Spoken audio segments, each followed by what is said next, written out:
RT here, talking about the 5 things I wish somebody would have told me before I became CEO. Number 1, it's not 9 to 5, it's 5 to 9. What I mean by that is you're always working.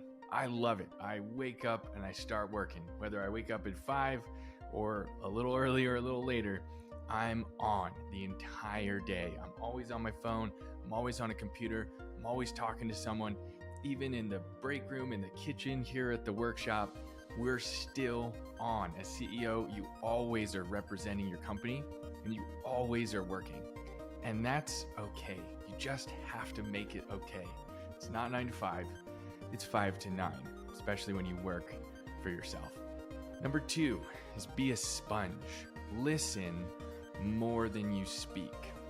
And this is one of the hardest things for me. It's difficult for me to shut the hell up and just accept feedback, listen to the team, understand everything that's happening, and then make more educated decisions. And that's why you listen more than you speak, is because the more information you have as a leader, the better decisions you can make. Other thing I want to say about being a sponge is I, as a leader, as a CEO, I learn something new every single day.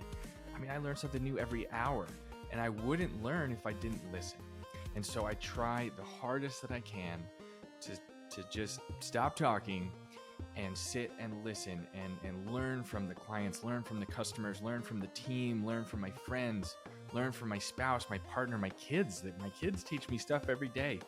Shut up and listen. Be a sponge. Number 3, dive head first into the hardest thing.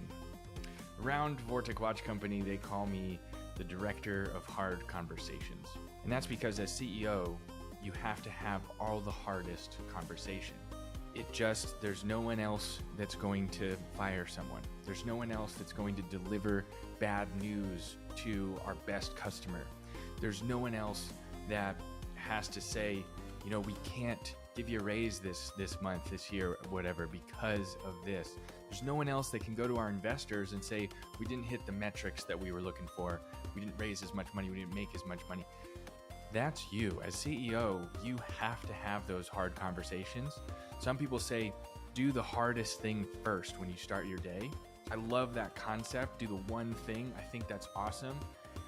In general, though, no matter when it is, the hard things have to be you. And there's only one way to learn how to have a hard conversation, and that's to do it. Number 4, work-life balance is bullshit. My friend Kyle, he runs these things called Guys Trips, and he talks about what's called work-life integration. I like that a lot better than work-life balance.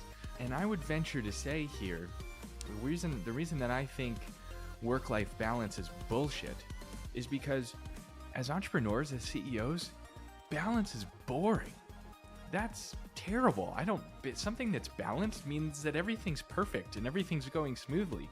That's not a thing in entrepreneurship. That's not a thing when you're CEO of a big company. We're moving so fast that balance isn't feasible.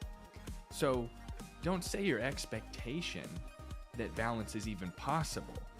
Try to get integration and work with your business partners, work with your spouse, work with your team, and have them hold you accountable to whatever integration that you build. Don't even use the word balance. Number 5, it does not have to be lonely at the top. Ask for help every single day, every single hour, for every single conversation. Just because you're the CEO doesn't mean you have to know everything, doesn't mean you have to do everything. For me, that means masterminds, it means coaches, it means consultants, it means team, it means my right hand, my assistant, my COOs, my business partners.